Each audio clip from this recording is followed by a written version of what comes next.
optik melawai.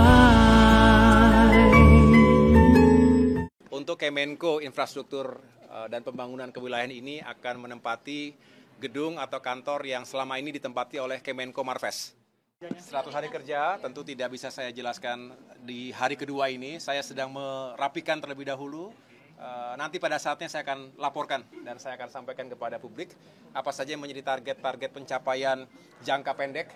Kita tahu ada teori quick wins atau 100 hari kerja ini pertama untuk segera menuntaskan apa yang sedang berproses hari ini. Saya juga harus mengetahui baseline-nya di mana. Makanya tadi saya baru bertemu dengan Bapak Luhut Binsar Panjaitan misalnya sebagai Menko Maritim dan Investasi sebelumnya dan juga cukup banyak mengelola berbagai proyek strategis nasional. Saya ingin belajar sekaligus mengetahui sampai di mana progres ini semua.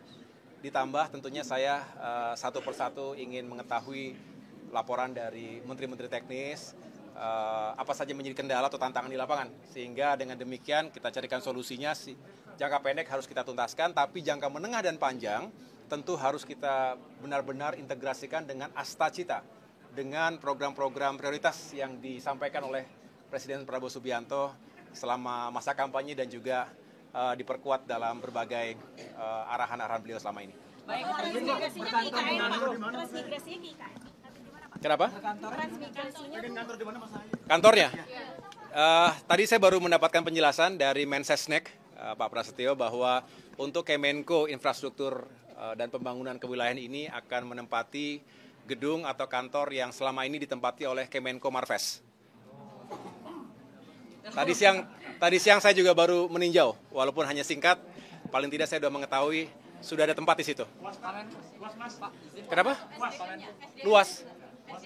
Oh, kita jangankan di situ, dimanapun kita siap untuk mengantor. Izin tanya terkait pengembangan infrastruktur, fokus Kak Prabowo ada di wilayah Indonesia bagian mana dan jenis infrastruktur apa yang rencananya akan dibangun ke depan, Pak? Iya, jadi sekali lagi infrastruktur menyeluruh, tidak ada yang benar-benar menjadi prioritas 1, 2, dan 3-nya, tetapi yang jelas kita lakukan secara berimbang.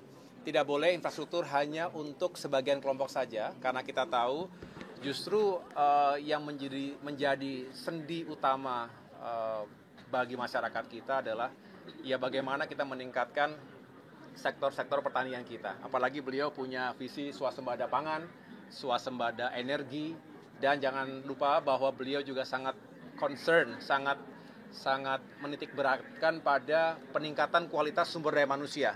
Jadi artinya pembangunan infrastruktur menunjang sektor pendidikan, sektor pelayanan publik, pelayanan kesehatan, termasuk juga peningkatan kesejahteraan, artinya ekonomi rakyat termasuk para pelaku UMKM itu bisa semakin berdaya. Artinya infrastruktur bukan hanya megah, yang besar-besar, yang monumental, tapi juga infrastruktur desa untuk bisa membantu para petani kita, nelayan kita juga lebih produktif.